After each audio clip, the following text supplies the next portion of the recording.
We Jews are a revolutionary people, and it's time we started acting like it.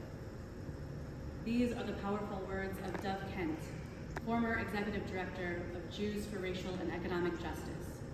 She was speaking at a lecture series called Speak Torah to Power, put on by Avodah, a Jewish social justice organization in New York in 2018.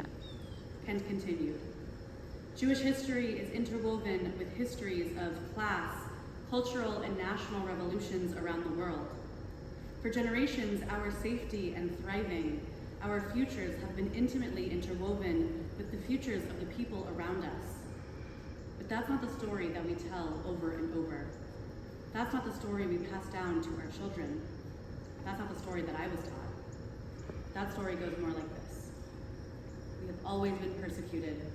We have always been alone. No one's ever had our back. We have always been betrayed by our neighbors, and we can trust no one. This is the opening of Kent's lecture entitled Breaking the Anti-Semitism Cycle Through Solidarity, in which she calls upon the Jewish community to shift our collective narrative from one of isolation and destruction to one of solidarity and communal responsibility. In the same breath, Kent recalled her family members who were affected by pogroms in the former Soviet Union and who were members of the Warsaw Ghetto Uprising, and also rebuked the Jewish community for passing down this trauma for generations. She clarified that this fear and feeling of isolation is what happens to any community that undergoes a kind of cyclical violence, and it is not our fault that we have built up these walls, that our grandparents keep cash stowed away under their beds or ensure their passports are always up to date. Quote, it is not the fault of any community targeted by violence to carry the impact of that violence with them generation to generation. It is psychologically understandable that the Jews have this trauma ingrained in them, especially when we look at our holidays and our educational systems. Many of you know the quip about Jewish holidays. They tried to kill us, we survived, let's eat. Most Jewish holidays are put before this test. Did they try to kill us? Yes or no? Did we survive? Yes or no? Can we eat? Usually yes, but sometimes no. Though this is often touted as a joke, it is a symbol of how intertwined our trauma is to our sense of self. So many of us think that to be a Jew is to suffer. Jewish history is often taught tragedy to tragedy, from slavery in Egypt to the destruction of the temples, to various expulsions, to the Inquisition, to the pogroms, to the Holocaust, to the Six-Day War, the Intifadas, Charlottesville, to the Tree of Life shooting, to October 7th.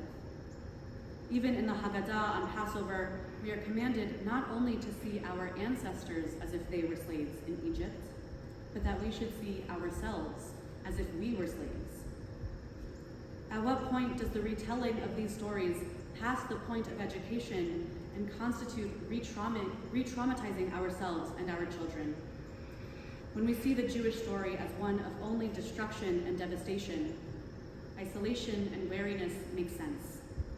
But this is a hard way to live, always thinking people will turn on us and just waiting for the next headline that will break our hearts. There must be a better way to live and thrive as a people. In an article originally written in 1982 and rewritten in 2013, David Hartman, founder of the Shalom Hartman Institute, asserted that the Jews have centered Auschwitz in our narrative instead of Sinai. He claims that by centering Auschwitz, many Jews tell stories about themselves that are defined by victimhood. While this is understandable given the 3,000 years of anti-Jewish hatred in various forms, giving these stories too much weight can make it hard for some Jews to take accountability for the harm that they cause in other areas of their lives. He says that there are individuals obsessed with the trauma of the Holocaust who proclaim that no one can judge the Jewish people. Many of these people, Jews and non-Jews alike, say that Jews don't need to take the moral criticisms of the world seriously because of the uniqueness of our suffering. But by centering Sinai in the Jewish narrative, we instead center our responsibility to ourselves and to others. At Mount Sinai, God gave the Jews the Torah, detailing the ways we ought to live moral and ethical lives, And when we don't live up to these standards and refuse to acknowledge our shortcomings, we do ourselves a disservice and harm our communities as well. It is dangerous to our growth as a healthy people if the memory of Auschwitz becomes a substitute for Sinai, says Hoffman. The model of Sinai awakens the Jewish people to the awesome responsibility of becoming a holy people. At Sinai, we discover the absolute demand of God. We discover who we are by what we do. Sinai calls us to action, to moral awakening, to living constantly with the challenges of building a moral and just society which mirrors the kingdom of God in heaven. Sinai creates humility and openness to the demands of self-transcendence. Certainly, as Dov Kent said, it is absolutely true and not the fault of the Jews that we have been victims of persecution so often throughout our history. And yet it is vital to our success as individuals and as a people that we center Sinai in our narrative, not this inherited trauma, remembering our commitment to moral responsibility and ethical leadership. A symptom of perpetual victimhood is a lack of humility for the plight of others, and thus an absence of liability on behalf of the victim. Rabbi Alan Liu uses the Israeli-Palestinian conflict to articulate this in his book, This Is Real and You Are Completely Unprepared. Written in 2003, almost 20 years ago, more than 20 years ago, Rabbi Liu comments that he is writing this book at a very dark moment in the long and bleak history of the conflict. He asks, who knows what will be happening there when you read this? But I think it's a safe bet that whenever you do, one thing is unlikely to have changed. There will likely be a tremendous compulsion for historical vindication on both sides. As an example of centering trauma in their core narrative, Rabbi Liu presents the case for the Jewish and Palestinian states and explains how both peoples are completely blameless in this decades-long conflict. In the case for the Jews, Rabbi Liu says that the Jews want vindication for the Holocaust and for the 2,000 years of European persecution and ostracism that preceded it. The Jews want the world to acknowledge that Israel was always attacked first by its neighbors in 1948, 67, and 72, and when Israel fought back, the world shunned them. At Camp David, Israel was ready to offer the Palestinians everything they wanted, and in return, they were met with the Second Intifada. All the Jews have ever wanted was to live in peace in their ancestral and religious homeland, and for the world to say, okay. The history of anti-Jewish hatred is true and valid, and once they were given the opportunity for self-governance, the hope for the reign of terror against them to end was palpable. When written out like this, how could anyone possibly blame the Jews for anything? But there's another side of the same coin. Rabbi Liu lays out the case for the Palestinians. They would like the world to acknowledge that they lived in the land now called Israel for centuries. They planted olive trees, shepherded flocks, and raised families there for hundreds of years. When they look up from their blue-roofed villages, all they see is the uninvited monolith of Western culture. This was the place where the voice of God could be heard and where Muhammad ascended to heaven. And now it is shopping centers and apartment complexes. For the Palestinians, the Jewish problem was a European problem, not a Middle Eastern one. And this problem was dropped into their backyard at the end of World War II, a war they weren't even really a part of.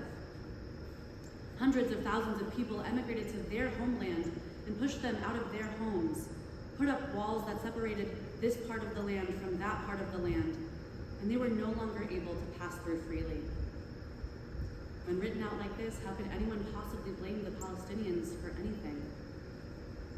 And this is exactly what centering trauma in our narratives can lead to. An inability to see all of our actions as being harmful to our neighbors and ultimately harmful to our shared benefit. We all do this. We all hold on desperately to versions of ourselves that are blameless, innocent, or justified. When we can detangle our trauma from our sense of self and center instead empathy, responsibility, and compassion, that's when we can start solving these problems. When we realize that we too make mistakes and hurt people, that's when we can take responsibility for our actions, make amends, and begin to move forward.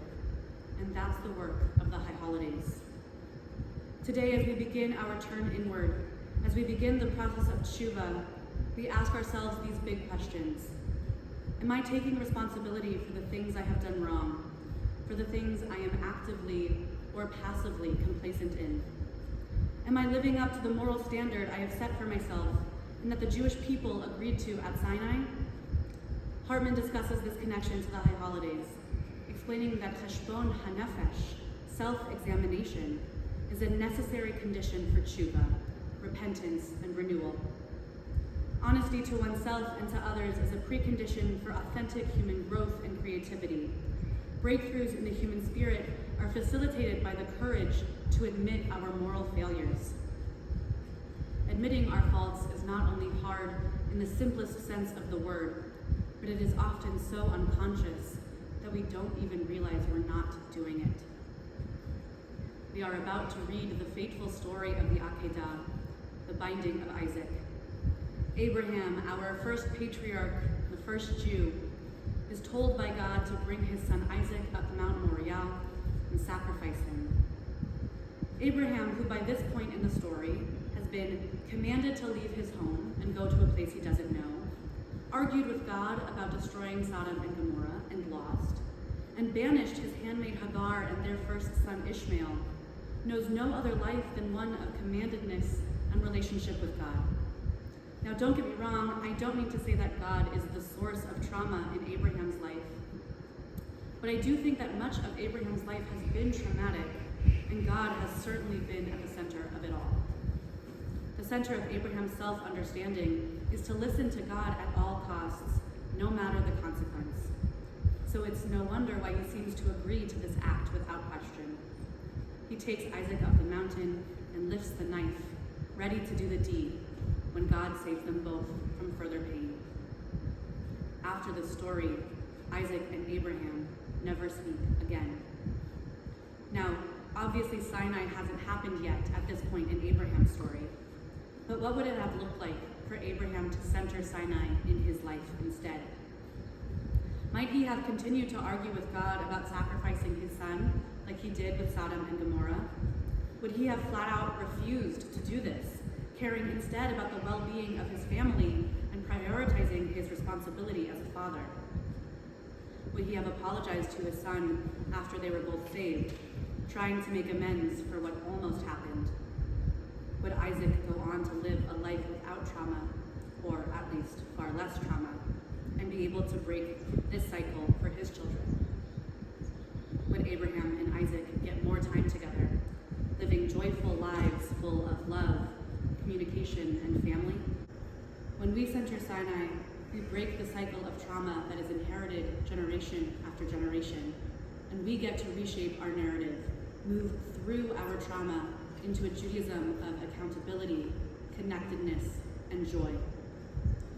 We must open our eyes and our hearts to what Sinai offers us, demanding that level of accountability for ourselves, for others, and for our people. The High Holidays are our reminder to center Sinai in our individual and collective narratives. A Judaism of Sinai can be healing for us as a people. Now, I won't be so presumptuous to tell you that I know how the Jewish people can do this, the project of centering Sinai. And it might look different for each individual person as they heal from their own unique traumas and experiences. But as Pirkei Avot says, it is not our job to complete the work, but neither are we free to desist from it. Our tradition says that every Jew from every generation, including those who aren't even born yet, were at Mount Sinai, standing together as one people. Centering Sinai in our narrative reminds us to focus on community, on collective experience, and togetherness. It makes us more open to each other and our neighbors. It encourages us to look forward toward a bright future, instead of allowing our past to define us. Sinai is meant for all Jews of all places and times. It is a Judaism of personal and collective responsibility, with the promise of a hopeful world to come. The Jews are a revolutionary people. It's time we started acting.